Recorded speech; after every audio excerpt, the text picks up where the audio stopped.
सावित्री व्रत दिन संपूर्ण धला रंगर साड़ी किंबा कला रंगर साड़ी पिंधिबा उचित नुहे। अन्य कौनसी रंगर साड़ी चाहिए पिंधि पारिबे। जदि लाल रंगर साड़ी पूजा करिबे यह भल अटे। एही दिन हलदिया व्रत किंबा लाल रंगर व्रत पूजा करा जाए, किंतु धला रंगर व्रत सावित्री व्रत रे पूजा करिबा उचित नुहे।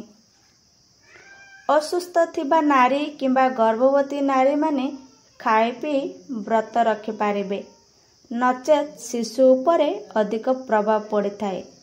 असुस्थ थिबा लोक माने औषध खाई पारिबे ना, किंतु मने रखंतु आमिष पियाज रसुण उषुना बा पिता कषा खाद्य खाइबे नाही। जेकोसी साबे चाउल फलमूल एसबू गुड़ा खाई पारिबे। बट वृक्ष मंदिर रे घर पूजा करि पारिबे, किंतु मनरे भक्ति निष्ठा थिबा बहुत जरूरी। व्रत करुथुबा समय रे संकल्प नै व्रत आरंभ करिबा उचित। व्रत कहा पई करूचंती आपणकर ना कौन ए सबु कही मंत्र नहीं संकल्प करिबा जरूरी। 3 दिन एही सावित्री व्रत पालन करा जाए। प्रथम दिन 1 बार, द्वितीय दिन व्रत एवं तृतीय दिन पारण करा जाए। अधिकांश नारी माने 3 दिन पालन न करी गोटे दिन व्रत पालन करिथांती। व्रती माने मने रखंतु एही दिन काहाकू गाली देबा बा खराब कथा कहबा कि बा सुनिबा उचित नुहे। व्रत दिन रे क्रोध करंतु नाही किंबा छोट पिलांकू मारंतु नाही। शंखा सिंदूर साड़ी अलता व्रत जा भी आपणक व्रत रे पूजा करी आनिचंती ताकू पिंधि सजबाज होई समस्तंकर आशीर्वाद नेबा उचित।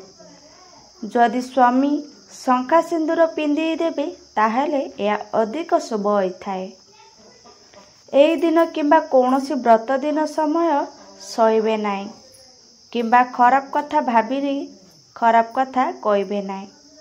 एही दिन अधिक समय सही रहिबा उचित नुहे। धला कला एवं नील रंगर चूड़ी किंबा भांगी जाइथिबा चूड़ी पिंधिबा उचित नुहे। एही रंगर चूड़ी पिंधिले व्रत भांगी जाइथाए। धला कला एवं नील रंगर चूड़ी किंबा भांगी जाइथिबा चूड़ी पिंधिबा उचित नुहे। एही रंगर चूड़ी पिंधिले व्रत भांगी जाइथाए।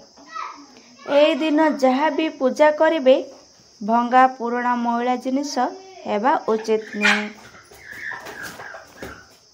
व्रत जेहेतु स्वामी पाई करूचंती तेणु स्वामी पैसा रे व्रत पाई पूजा सामग्री आनिबा उचित। बाप घरु सावित्री भार आनी पूजा करिबा उचित नुहे। यह को पुराण रे बारण करा जाए नहीं। ए सबु मनुष्य माने आरंभ करिचंती जे बाप घरु भार आसीबा पाई।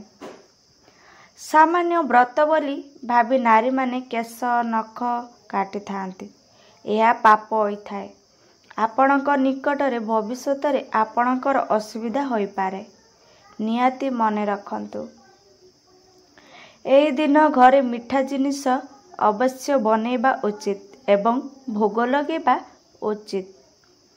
एही दिन मंगलसूत्र पिंधिबा को भूलंतु नाही। विवाहित नारी माने बेक खाली करी पूजा करिबा अनुचित।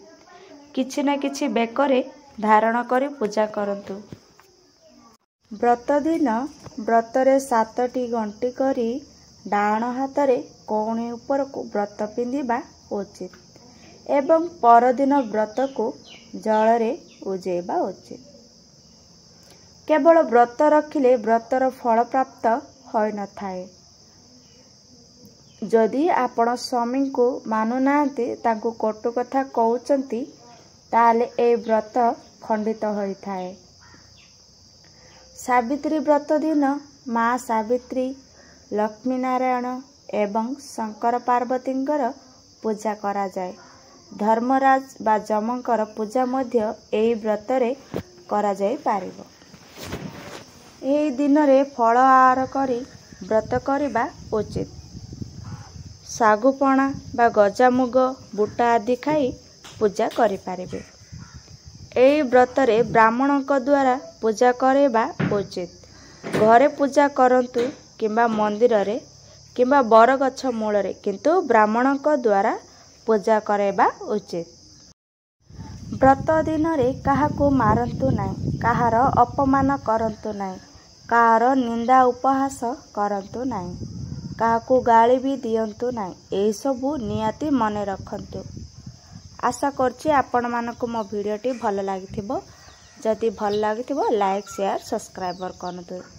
ଯେଉଁମାନେ ମୋ ଚ୍ୟାନେଲରେ ନୂଆ ଅଛନ୍ତି ସେମାନେ ମୋ ଚ୍ୟାନେଲକୁ ସବସ୍କ୍ରାଇବର କରନ୍ତୁ। ଜୟ ଜଗନ୍ନାଥ।